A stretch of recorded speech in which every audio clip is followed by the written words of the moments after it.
So let's look at the different democracies and how they can be broken down further into forms like presidential and parliamentary systems.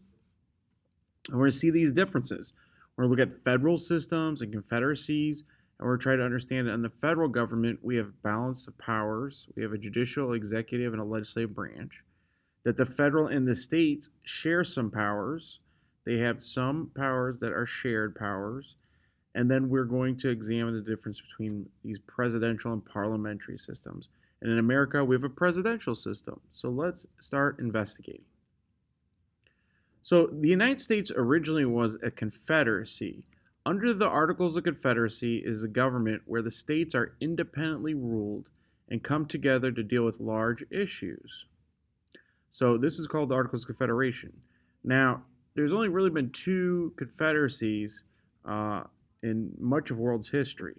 One was the United States, and that did not last very long at all. The Articles of Confederation fell apart, and America fell apart and got to the point where we had to write a constitution and create a federal system.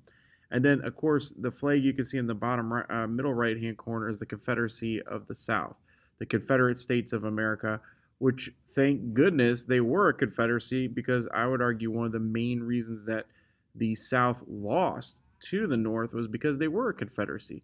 The states acted in their own interests above the Confederacy, and in the end, we found out at the end of the Civil War, for example, like Virginia had 20,000 brand new uniforms sitting in the basement of factories.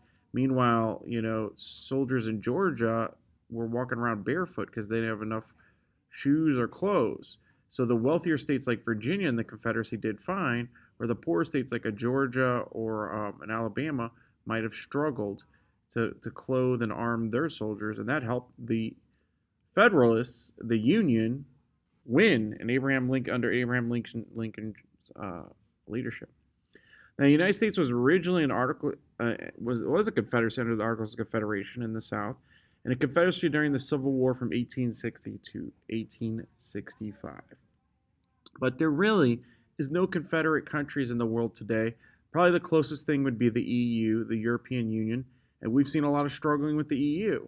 These are countries that act on their own. They come together with some common economic goals, and even that has caused some issues because, for example, the wealthier countries like Germany and France and Britain have been pretty upset that they had to pay and bail out bail out Germany, and then Spain was having problems too. So they're getting tired of bailing out the other countries. And Great Britain is actually under Brexit has left the European Union. So it's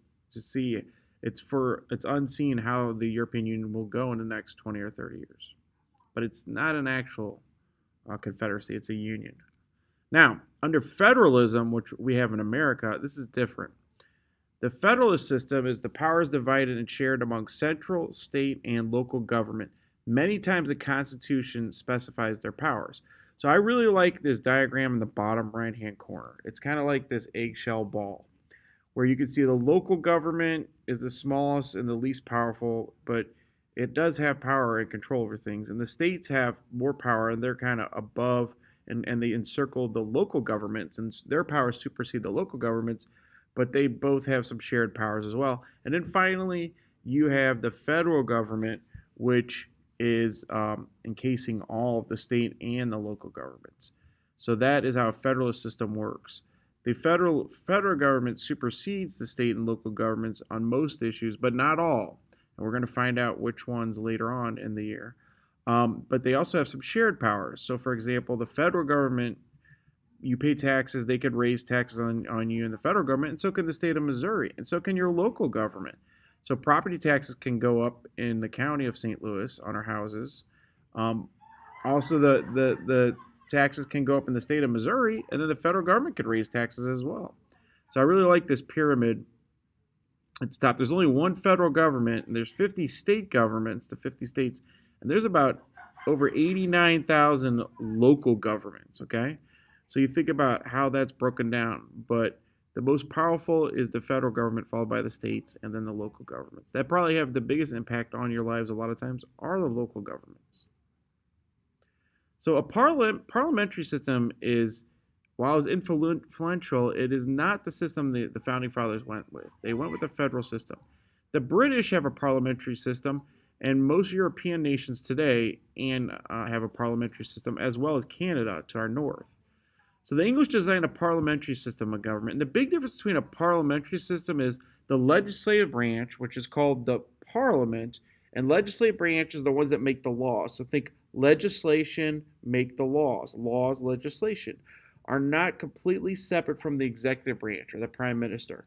In fact, the prime minister, which acts kind of is the enforcer, the executive branch, like our president, is chosen by the parliament, not directly by the people. So whatever political party gets the biggest chunk of the parliament gets to choose the prime minister, the executive branch. And the executive branch and the prime minister is held and beholden to the legislative branch. They can essentially fire him and call for an election and end his or her leadership at any time. And they don't need the voters of Great Britain or these countries to actually do that, if that makes sense. They don't have to wait for an election. They could actually call an election at any time if necessary or if they want to. So prime ministers are a lot weaker than presidents. Presidents, we're going to find out, are actually elected by the people, and they have separate powers. So in the case of Great Britain, they've gone through quite a few prime ministers in the last few years. And they can have, and also Israel is dealing with some issues where they're going back and forth on who's going to be their prime minister now. It's starting to change again. Those are both parliamentary systems. Now, the good news is you might argue, well, that's good that the prime minister is not as powerful as the legislative branch, which are the elected representatives. So it is a republic. So you remember, you can be a Republican government and a parliamentary system. That's the system of republic they have, is parliamentary. And the parliament has the most power, if that makes sense. The prime minister is the enforcer. A couple other differences. The parliamentary has two houses. This influenced the United States.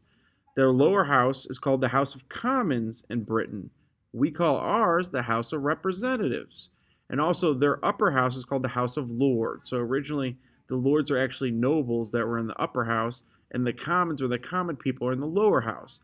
In America, we don't have a House of Lords. We have the Senate. And the senators would tend to be the wealthier, more elite that ruled, and the House of Representatives was kind of more of the common man. And when I say common man, originally it was white men that owned property. There were 21 that got the vote for these, for the House of Reps. In fact, originally we couldn't vote for our senators. That wasn't until much later during the progressive movement in about 100 years ago. Now, the political party that dominates the parliament decides who will be the prime minister. So in Britain, they have the Labour Party and the Tory Party, which is like the Conservative Party, and the Labour is more progressive, but they even have a Democratic Party. So one really good consequence possibly of a parliamentary system is they have many different parties. So maybe more people will vote, or they feel vested in the system. But also on the other side of it, because there's so many parties, it could lead to more extreme parties taking power. So you could see things like the communist parties, or you could have socialist parties, or you could have anarchist parties, you could have fascist parties. If you think of the days of Hitler and Mussolini, you could have your white supremacist parties. You could have a party on anything, really. If they get votes, they get a part of the parliament. And in a proportional representation, which means that, and like Great Britain has like Germany has a parliamentary system called a proportional representation. If 2% of people in Germany vote for for communists, they get 2% of the parliament. So this allows, in a parliamentary system, all parliamentary systems allow more parties. So the British have at least 3 dominant to 4 dominant parties. Where in America, because of our presidential system, we're going to find out we really only have 2 parties, Democrats and Republicans. And that could lead for less options on who to vote for. And it could also maybe lead to more extreme points of view within the party. And remember, the prime minister is their executive branch. It's very much like a president in America. Now, they also have we have different systems called like a unitary system of government. So the British have a unitary system of government. The power of the government comes from the central government, and then they execute through the lower branches. So in Great Britain, what they say at the top passes down to the lower branches. They do have some independence in their local government, probably like a very unitary governments would be more like the French or more unitary, and the Germans. So what they say is top down, and there can be some positive impacts on there. So for example, there's less challenges like on something like COVID. So the prime minister could just order restrictions, and it goes, and then the regional authorities, like the people that are in control of the area, like the people in Florissant, would have to execute it, and Missouri would have to execute it, the state's powers. So there's more top-down power. Okay. Now we're going to go to the next system.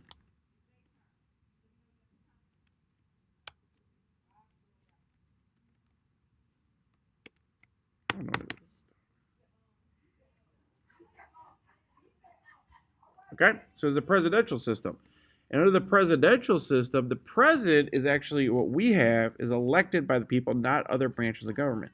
So in America, our parliament, which is called the House, our legislative branch, our Congress, does not get to decide the president. We, the people, vote the president. So maybe it's a little bit more democratic in that way. Also, the president is separate and supposed to have equal powers to the legislative branch or the parliament in America and the judicial branch, which is the judges.